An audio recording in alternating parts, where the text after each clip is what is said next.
하나님의 말씀은 욥기 12장 1절에서 25절입니다.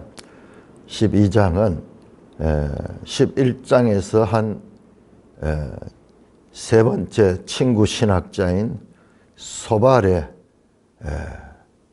충고에 대한 반박입니다. 소발의 충고에 대한 반박입니다.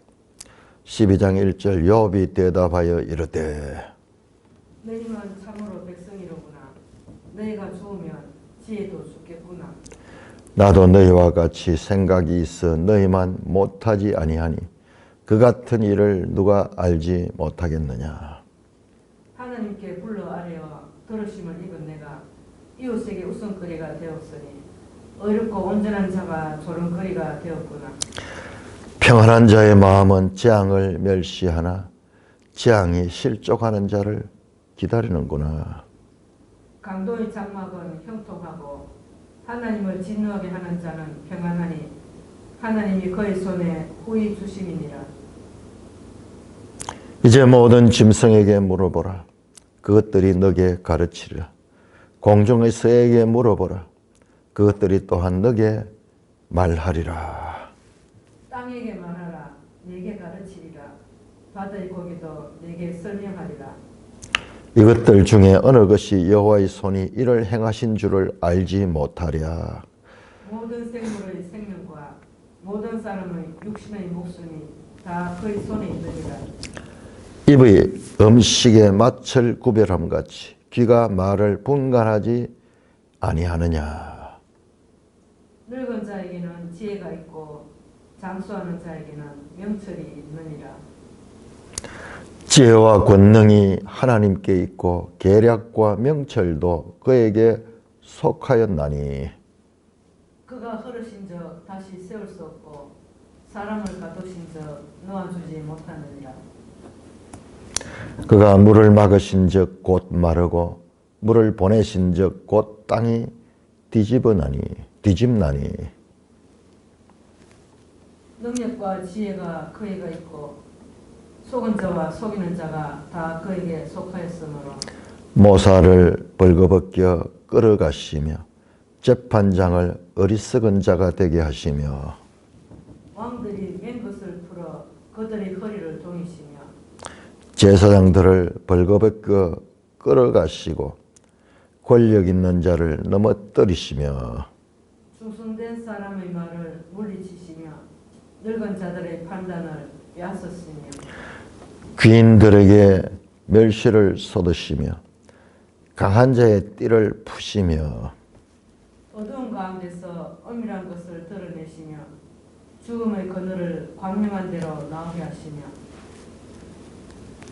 민족들을 커지게도 하시고 다시 멸하기도 하시며 민족들을 널리 퍼지게도 하시고 다시 끌려가게도 하시며 만민의 우두머리들의 총명을 빼앗으시고 그들을 길 없는 거친 들에서 방황하게 하시며 빛 없이 캄캄한 데 더럽게 하시며 취한 사람같이 비틀거리게 하시느니라. 하나님 아버지 은혜를 감사합니다. 이 신학자들 간에 하나님에 대한 논쟁을 통하여 하나님께서 우리에게 가르치고자 하는 그 가르침들을 잘 깨닫게 하여 주시옵소서. 예수님 이름으로 감사하며 기도드리옵나이다. 아멘. 자, 욥의 대답은 12장에서 14장까지 이어집니다.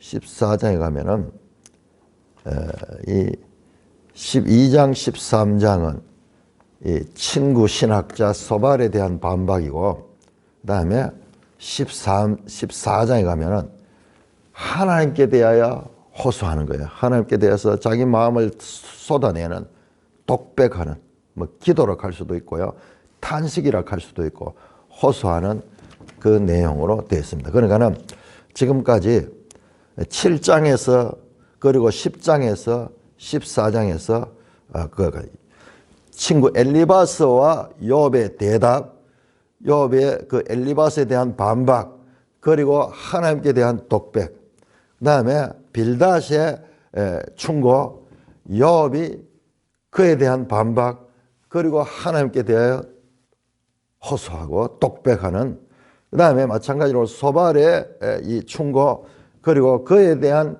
욥의 반박, 그리고 하나님에 대해서 호소하는 이런 아주 규칙적인 질서를 가지고 1차 사이클, 세 친구와 욥, 빌닷과 욥, 엘리바스와 욥, 소발과 욥, 이런 식으로 지금 1차 사이클 동안은 욥의 반응에 있어 가지고는 이런 규칙적인 하나님에 대한 그 이 독백이 나타나는 것을 볼 수 있습니다. 다시 2차에 또 엘리바스 욥, 그 다음에 빌닷 욥, 소발 욥, 뭐 이렇게 이어질 텐데요. 자, 1차에서는 이와 같은 규칙이 발견되는 것을 볼 수가 있습니다. 자, 이번에는 11장의 소발의 말에 대한 욥의 반박입니다. 소발의 말이 어떤 겁니까? 소발은 하나님은 크고 오묘하신 분이다. 그러므로 그의 지식이 광대하고 그는 크고 오묘한 지혜를 가지신 하나님이다. 그러므로 너가 잘못해서 그 하나님의 뜻 가운데 너가 이와 같은 징벌을 받기 때문에 회개해서 하나님의 용서함을 받아라 하는 아주 단순한 그와 같은 말로 욥을 판단합니다. 그럼 그의 말은 보편적인 그런 말이에요. 하나님의 말 뜻이 있습니다. 죄인들에게 회개하기를 원하시는 하나님. 그러나 욥의 경우는 그게 맞지 않습니다. 욥은 하나님 앞에 온전하고 정직하고 하나님을 경외하고 악에서 떠난 자다. 하나님이 인정을 하신 욥입니다. 그러니까 그런 보편적이고 일반적인 적용이 욥에게는 맞지 않는 거예요. 욥이 맞지 않는 거예요. 욥은 그에 대해서 그냥 우리가 생각할 때 좀 덕스럽게 친구들이 잘못 말해도 그냥 침묵으로 겸손하게 지나지 않고 그 말마다 반박하는 이런 데서 어떤 면에서 그런 면에서 너무 이 논쟁적으로 빠지지 않는가 하는 생각이 들 수도 있지만은 이 욥기는 우리에게 알리는 이야기예요. 욥과 친구의 이야기를 통해서 하나님이 누구신가를 우리에게 알려주는 이야기이기 때문에 이것은 철저하게 반박하고, 그리고 신학적 논쟁은 할 수 있는 대로 예리하게 하게 되면은 하나님에 대한 관념들이 점점 더 정교해집니다. 신앙생활에도 혼자 그냥 이렇게 신앙생활하면 한계가 있는데 다른 사람과 하나님에 대해서 이 같은 견해를 가지고 하나님을 찬양하거나 또는 때로는 의견이 다른 것 때문에 서로 논쟁을 하게 되면은 그 의견 다름 때문에 더 깊이 생각하게 되고 또 자기 주장을 위해서 더 깊이 성경을 보게 되고 이렇게 하면서 결과적으로는 하나님께로 가까이 나가게 되는 그런 계기를 만들어 줍니다. 자, 욥기는 지금 이 논쟁을 통해서 우리에게 하나님을 계시하는 그와 같은 내용이라는 것을 우리가 놓치지 말아야 됩니다. 자, 욥이 그 인과응보적인 논리를 가지고 욥을 판단하는 친구에 대하여 반박합니다. 자, 그런데 너희만 참으로 백성이로구나. 너희가 죽으면 지혜도 줄 거구나. 예? 반어법. 또는 이제 조롱하는 거예요. 예? 너희가 하나님 백성이구나. 너희가 죽으면 지혜도 다 없어지겠구나. 자기중심적인 그와 같은 판단을 가지고 있는 친구들에 대한 욥의 반응입니다. 나도 너희와 같이 생각이 있어 너희만 못하지 아니하다. 너희 아는 건 나도 안다. 그 같은 일을 누가 알지 못하겠냐. 하나님께 불러 아뢰어 들으심을 입은 내가 이웃에게 웃음거리가 되었다. 자, 그와 같은 인과응보적인 그런 원리는 신앙에 있어서 기초적인 것이야. 나도 다 알아. 나도 다 알아. 그러나 지금 내 경우에는 그런 상태가 아니야. 특별한 경우야. 특별한 경우야. 그 말을 하고 있습니다. 답답하겠죠? 얼마나 답답해. 하나님께 불러 4절 아뢰어 들으심을 입은 내가 이웃에게 웃음거리가 되었으니 어렵고 온전한 자가 조롱거리가 되었다. 자신이 여기는 과장이 아니에요. 자기 자신을 어렵고 온전한 자를 하는 건 과장이 아니에요. 하나님이 욥은 온전하고 정직하고 그리고 하나님을 경외하고 악에서 떠난 자다. 결국 악에서 떠난 자가 어려운 자라는 말이에요. 그러니까 욥은 있는 사실 그대로 말하는 거예요. 그런데 내가 결과적으로는 조롱거리가 됐다. 인과응보적인 보응의 원리로 말을 하면은 내 같은 어려운 자는 반드시 복을 받아야 되는데 과거에는 그랬는데 지금 그렇지 않다. 지금은 그게 적용되고 있지 않다. 오히려 사람들의 조롱거리가 됐다. 친구들 앞에서 사실상 조롱거리가 되고 있잖아요.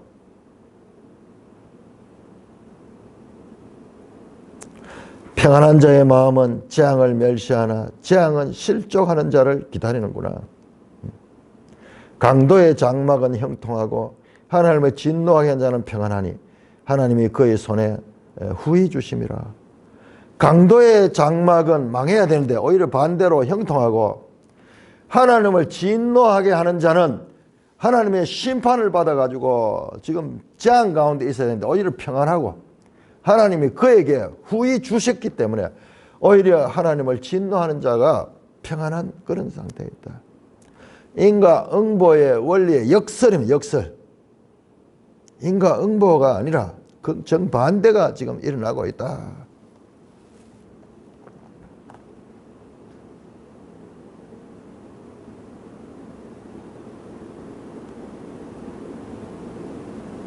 지금 그런 상황이 있다. 자, 우리는 인생을 통하여 살면서 이와 같은 상식과 이와 같은 보응의 원리가 적용되지 않은 특별한 때가 있어요. 이 세상에서도 평온한 날들 있다가 어떨 때는 태풍이 와서 모든 것을 날려버리고 또는 폭우가 와서 홍수를 나게 하고 그런 때가 있는데 그럼 그 홍수가 나쁜 것이고 그 태풍이 나쁜 것이냐? 당하는 입장에서는 그렇게 보이지만 크게 보면은 이 지구적으로 보면은 그와 같은 일을 통해 하나님이 이 지구를 정화시키고 있어요. 그러나 그 당하는 사람의 입장에서는 참 황당하게 짝이 없죠. 그러니까 그게 이 세상이요. 이 세상이요. 그게 이 상황이요.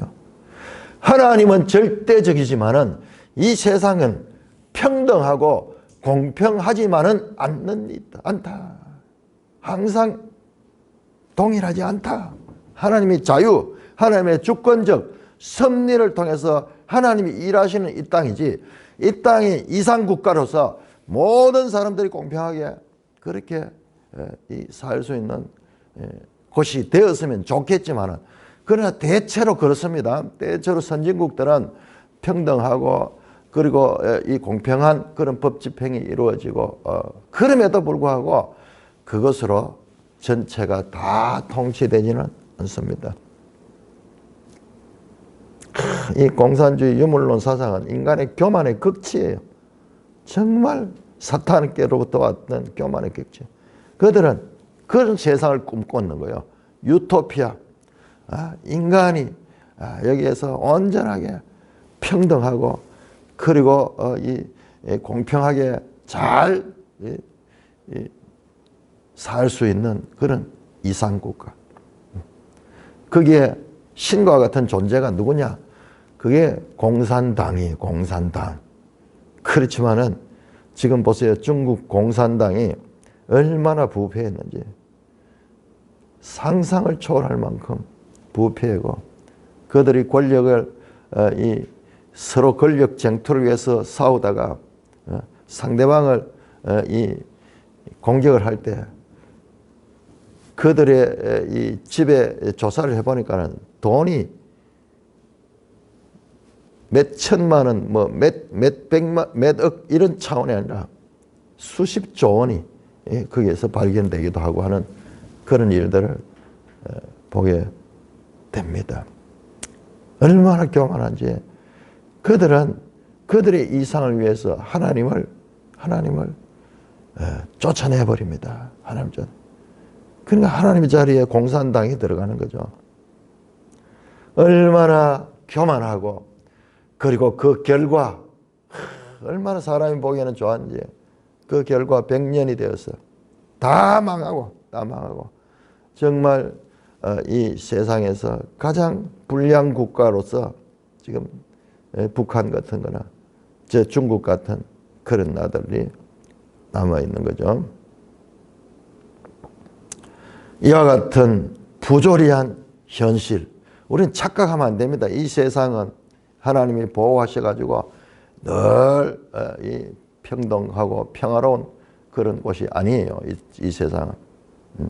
하나님께서 이 세상은 온전한 세상이 죄로 오염되고 타락된 세상이에요. 그러니까 이 세상이 너무 좋으면은 우리가 하나님 나라를 구하지 않아요.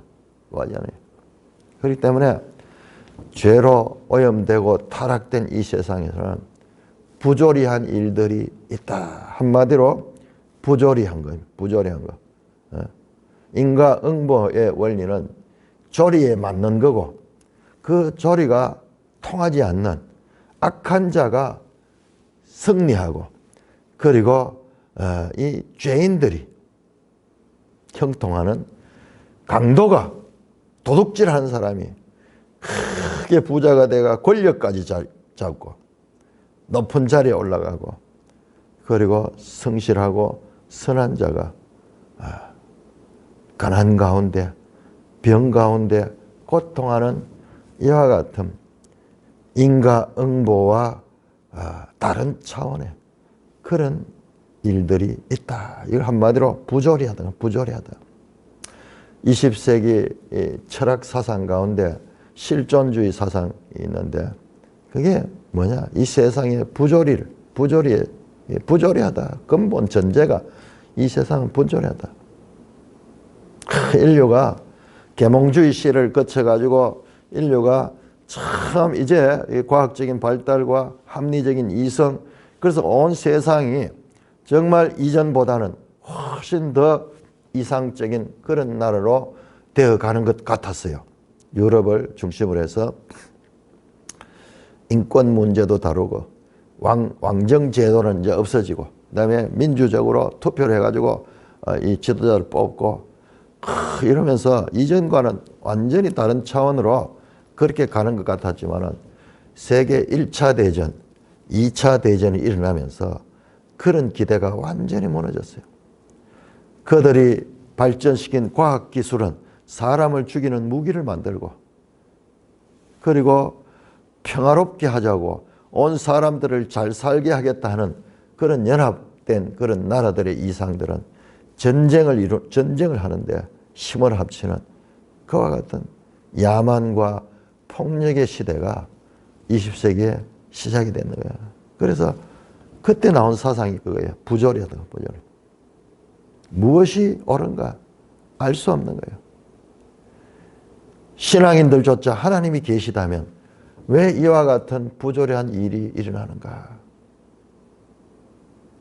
하나님이 악하시거나 하나님이 존재하지 않아. 이런 생각으로 그렇게 생각들이 발전됩니다. 그러나 그들은 성경을 몰라서 그렇죠. 성경의 하나님은 이 세상을 그와 같이 유토피아로 만들지 않았어요. 죄인들의 집단으로 말미암아 전쟁이 곳곳에서 일어나고 있고 그리고 부조리하고 불평등한 일들이 일어나고 있다. 대표적인 것이 바로 하나님의 백성이라고 불렸던 이스라엘 민족이에요. 이스라엘 민족.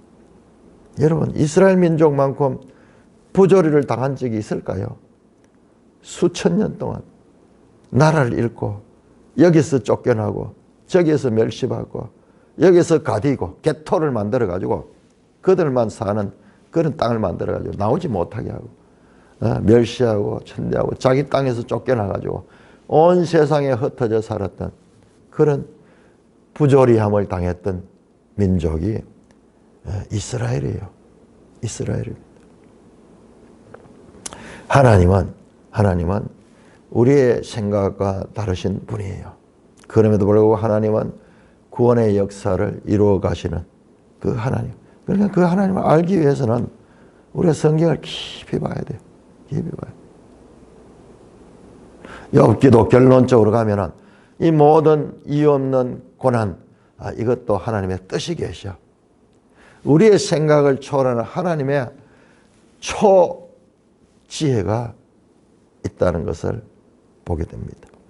자, 욥이 친구들에게 반발합니다. 이제 모든 짐승에게 물어보라. 그것들이 너에게 가르치라.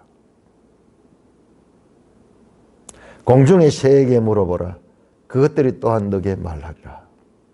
예수님이 들의 꽃을 보라, 공중의 새를 보라 그러지. 욥도 그렇게 말합니다. 땅에게 말하라, 네게 가르치라. 바다의 고기도 네게 설명하리라. 이것들 중에 어느 것이 여호와의 손이 이를 행하신 줄 알지 못하냐. 앞에서 소발친 거 그냥 하나님은 광대하시고 하나님은 모든 것을 주장하시고 오묘하신 지혜를 가지신 분이다. 그거 다 아는 이야기야. 나도 그거 인정하는 이야기야. 마치 내가 그것을 모르는 것처럼 너희가 나를 판단하는구나. 이 땅에 존재하는 모든 것들은 그걸 다 알아. 새들도 알고 짐승들도 다 알아. 하나님이 창조주시라는 것을. 뿐만 아니라 10절에 모든 생물의 생명과 모든 사람의 육신의 목숨이 다 그의 손에 있다. 하나님이 오묘하시고 광대하실 뿐만 아니라 그 생사 화복을 주관하시는 분이야. 그건 나도 아는 거야. 너희들이 그것을 가지고 내한테 적용을 하는구나. 입이 음식의 맛을 구별하는 같이 귀가 말을 분간하지 아니하느냐. 자, 시적이고 비유적인 표현을 통해서 지금 이게 원어로 보면요, 운율이 있습니다. 운율을 가지고 그렇게 말을 합니다. 12절입니다. 높은 자에게는 지혜가 있고 장수하는 자에게는 명철이 있느라. 지혜와 명철. 지혜가 욥기에 있어서 아주 중요한 주제입니다. 13절 지혜와 권능이 하나님께 있고 계략과 명철도 그에게 속하였다. 맞아. 사람이 알 수 없는 그와 같은 하나님의 이 불가사의한 하나님의 뜻은 모든 것은 하나님께 있고 그 하나님은 지혜뿐만 아니라 권능도 있어. 능력이 있으신 분이야. 전능하신 분이야. 그가 흐리신 적 다시 세울 수 없고 사람을 가두신 적 놓아주지 못하냐. 운율을 가르쳐 번역을 해도 운율이 보이죠. 그가 세우기도 하시고 그가 파괴하기도 하시고 그가 가두면은 사람이 어찌할 수 없는 하나님의 그 이 능력이 있다. 그가 물을 막으신 적 곧 마르고 물을 보내신 적 땅이 뒤집나니 능력과 지혜가 그에게 있다. 13절에 지혜와 권능, 그리고 16절에 능력과 지혜 같은 말이에요. 순서를 바꿔가면서 운율을 더하면서 변화를 주면서 계속해서 말합니다. 속은 자와 속이는 자가 다 그에게 속했으며 모사를 벌거벗겨 끌어가시며 재판장을 어리석은 자가 하시며. 모사, 재판장, 지도자들이고 아주 인간 중에서 아주 지혜로운 사람들이죠. 그런 사람들을 다 벌거벗겨 끌어가고, 또는 재판장, 지혜로운 자들이 재판을 해야 되겠죠. 그렇지만 그런 자를 어리석게도 만드시고 왕들이 맨 것을 풀어 그의 허리를 동이시며, 푼다하는 허리를 푼다는 것은 이 권력을 해체시켜본다. 해체시켜본다. 제사장들을 벌거벗겨 끌어가시며 권력 있는 자를 넘어뜨리시며 인간들 가운데서 지도자들, 능력 있다는 자들을 하나님이 마음대로 세우기도 하시고 눕히기도 하신다는 그런 말씀을 지금 이어 반복, 다른 말을 통해서 같은 의미를 반복적으로 전하고 있습니다.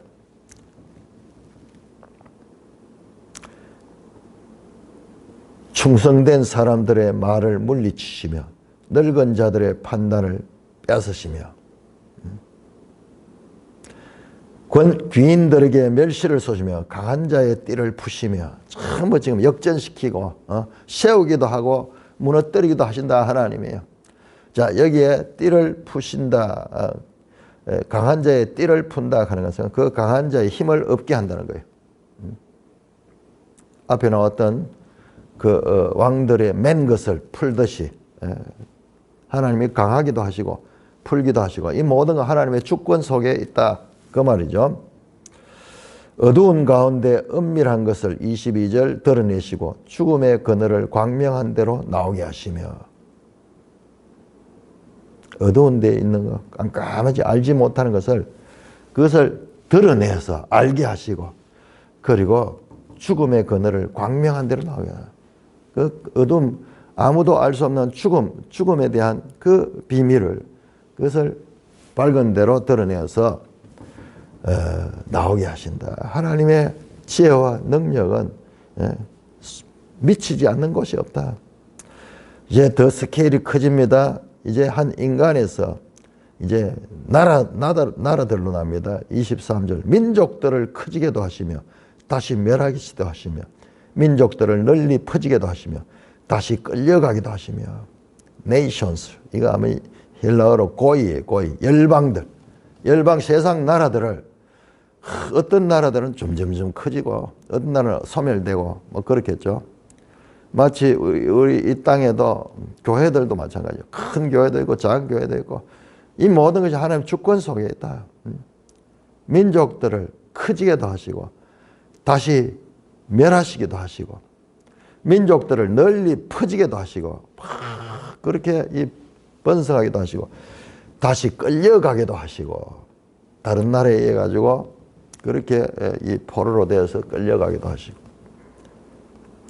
만민의 우두머리에 총명을 빼앗으며 그들을 길없는 거친 들에서 방하시며 만민의 우두머리 그러니까는 왕들이나 그 왕들보다 더 높은 제국의 제왕들 많은 나라를 다스리는 그런 제왕들 그 우두머리를 총명을 빼앗으며 그들을 길없는 거친 들에서 방황하시며 저 바벨론의 느부갓네살 왕의 그 총명을 빼앗아가 버린 거는 그가 들짐승같이 되어서 7년 동안 짐승같이 그렇게 살았던 그 모든 일을 하시는 분은 하나님이시다. 빛 없이 캄캄한 데를 드듬게 하시며 취한 사람같이 비틀거리게도 하시느니라. 하나님의 지혜와 하나님의 능력, 하나님의 지혜와 주권은 이와 같이 모든 것은 그분의 주권적 자유 안에서 이루어지는 것이다. 하나님은 능력만 있을 뿐만 아니라 지혜도 있어서 그가 하시는 일에는 어떠한 오류도 없다. 그 하나님의 스케일은 우리 개인에서 비롯해서 온 세상 나라를 다스리는 데까지로 미치고 있다는 것을 말씀하고 있는 것입니다. 계속해서 이제 13장 더 적극적으로 친구 소발의 봉의 원리에 의한 욥에 대한 판단에 대한 반박을 합니다. 자, 13장 1절에서 19절까지 교독하겠습니다. 나의 눈이 이것을 다 보았고 나의 귀가 이것을 듣고 깨달았느니라. 너희 아는 것을 나도 아노니 너희만 못하지 않으니라. 참으로 나는 전능자에게 말씀하려 하며 하나님과 변론하려 하노라. 너희는 거짓말을 지어내는 자요 다 쓸데없는 의원이니라. 너희가 참으로 잠잠하면 그것이 너희의 지혜일 것이라. 너희는 나의 변론을 들으며 내 입술의 변명을 들어보라. 너희가 하나님을 위하여 불의를 말하려느냐 그를 위하여 속임을 말하려느냐. 너희가 하나님의 낯을 따르느냐 그를 위하여 변론하려느냐. 하나님이 너희를 감찰하시면 좋겠느냐 너희가 사람을 속임같이 그를 속이려느냐. 만일 너희가 몰래 낯을 따를진대 그가 반드시 책망하시리니 그의 종기가 너희를 두렵게 하지 않겠으며 그의 두려움이 너희 위에 임하지 않겠느냐. 너희의 격언은 재같은 속담이요 너희가 방하는 것은 토성이니라. 너희는 잠잠하고 나를 버려두어 말을 하게 하라. 무슨 일이 닥치든지 내가 당하리라. 내가 어찌하여 내 살을 내 이로 물고 내 생명을 내 손에 두겠느냐. 그가 나를 죽이시리니 내가 희망이 없노라. 그러나 그의 앞에서 내 행위를 아뢰리라. 경건하지 않은 자는 그 앞에 이르지 못하나니 이것이 나의 구원이 되리라. 너희들은 내 말을 분명히 들으라. 내가 너희 귀에 알려줄 것이 있느니라. 보라 내가 내 사정을 진술하였거니와 내가 정의롭다함을 얻은 줄 아노라. 나와 변론하는 자가 누구냐? 그러면 내가 잠잠하고 기운이 끊어지리라. 욥의 친구에 대한 적극적 반박인데 이 부분은 우리가 번역이 되고 이렇게 하면서 그리고 지금 3,000년 전의 글이 3,000년 이상 전의 글이기 때문에 오늘 우리 현대인들이 읽어가지고 그대로 싹 오지 않는 그런 부분들이 있고 번역의 또 이 어려움 뭐 이런 것 때문에 더더욱이 이중삼중으로 당대인들 들으면 쉬운 말인데 우리가 들으면 지금 무슨 말인지 좀 어려운 부분들이 있습니다만은 그러나 근본적인 그런 이 말의 뜻은 그 친구의 말에 대한 반박입니다. 자, 13장 1절 2절입니다. 소발이 처음 시작하면서요. 네가 말이 많고 네가 말이 많으니까는 네가 이 공허한 소리를 한다 그러면서 막 무시하고 멸시하면서 말을 시작했어요. 그에 대한 반응이에요.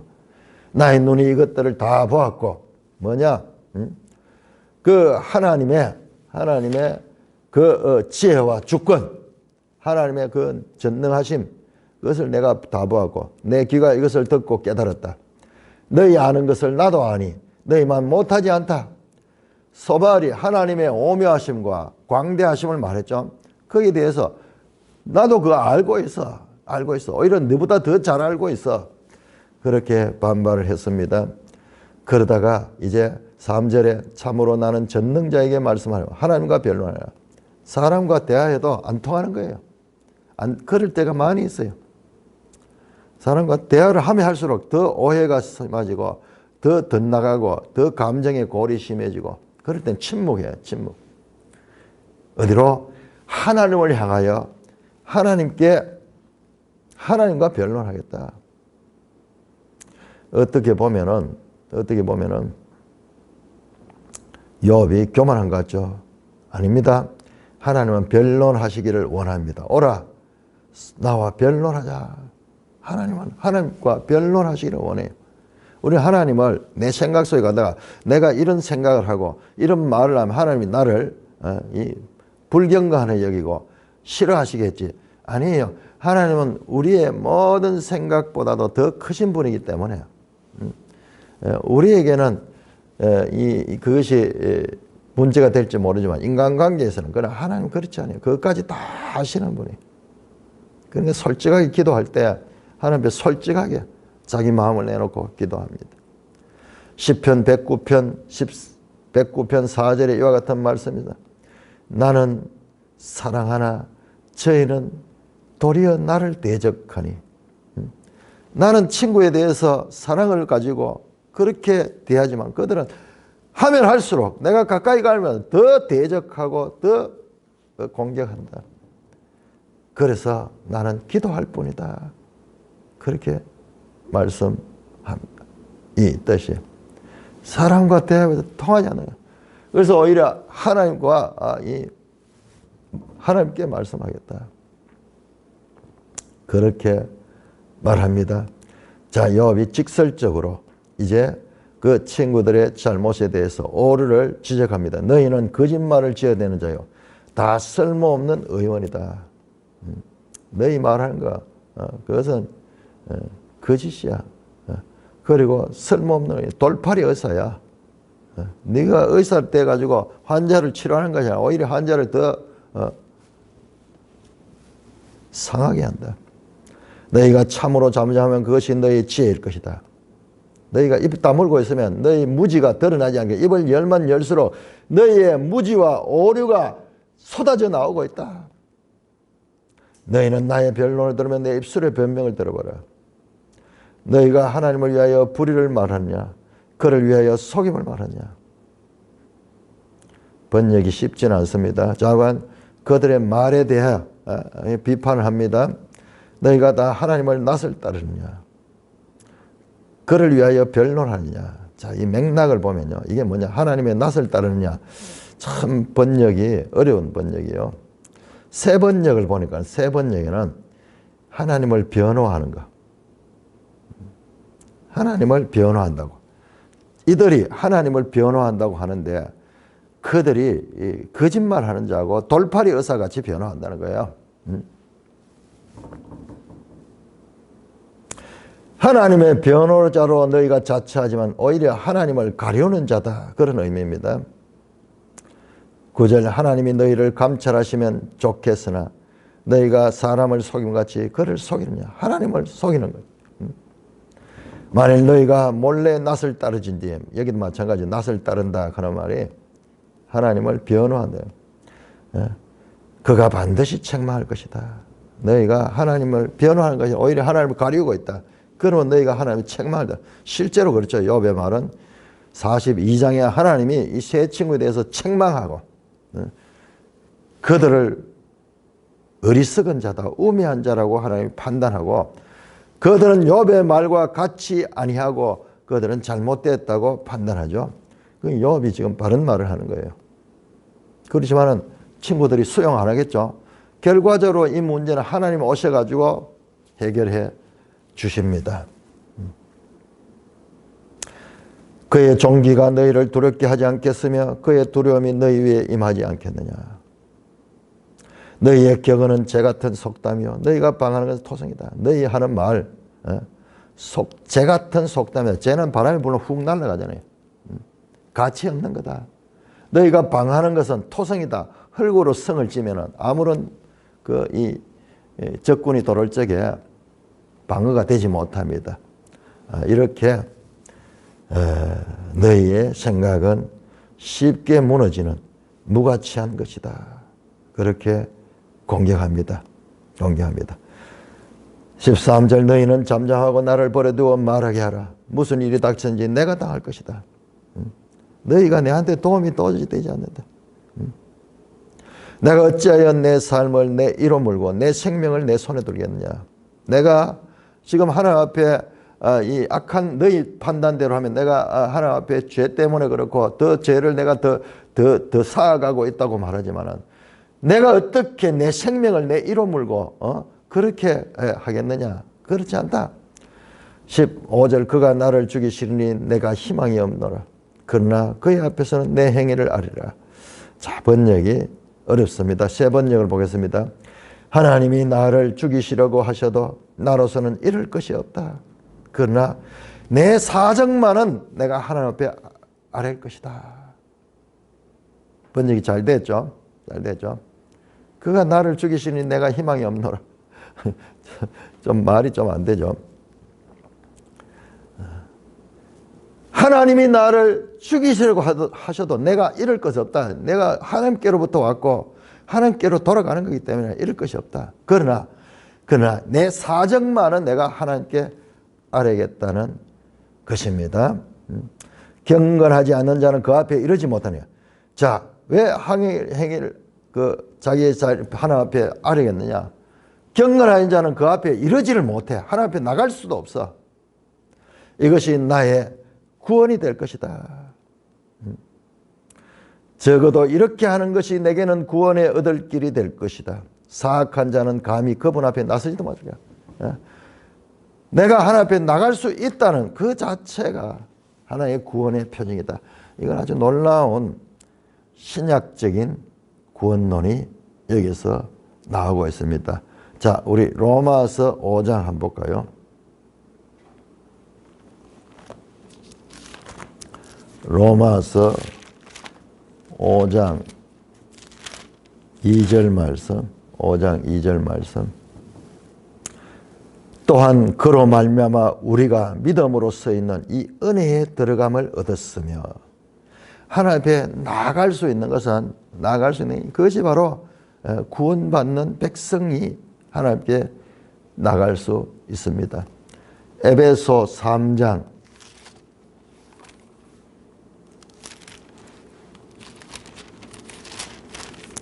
에베소 3장 12절. 우리가 그 안에서 그를 믿음으로 말미암아 담대함과 확신을 가지고 하나님께 나아감을 얻느니라. 하나님께 나아가는 그 자체가 구원이 된다. 구원이 된다. 히브리서 4장 16절, 디모데전서 6장 16절, 히브리서 10장 19절에서 22절. 지금 놀라운 신약적인 구원에 관한 말씀이 합니다. 적어도 이렇게 하는 것이 내게는 구원을 얻는 길이 될 것이다. 사악한 자는 감히 그분 앞에 나갈 수 없다. 17절 너희는 내 말을 분명히 들으라. 내가 너희 귀에 알려줄 것이나니 보라 내가 내 사정을 진술하였거니와 내가 정의롭고 정의롭다 함을 얻을 줄 알라. 18절 세 번역은 나를 좀 봐라. 나는 이제 말할 준비가 되었다. 내게는 죄가 없다는 확신이 있다. 이것은 사실이죠. 사실이죠. 욥의 경우에는 사실이에요. 하나님 인정합니다. 욥은 온전하고 정직하며 하나님을 경외하고 악에서 떠난 그런 자다. 우리가 일반 다른 성경적인 기준을 가지고 욥이 교만하고 욥이 지금 잘못하고 있다 그러는데 여기서는 아닙니다. 욥기는 치외 법권 지역이에요.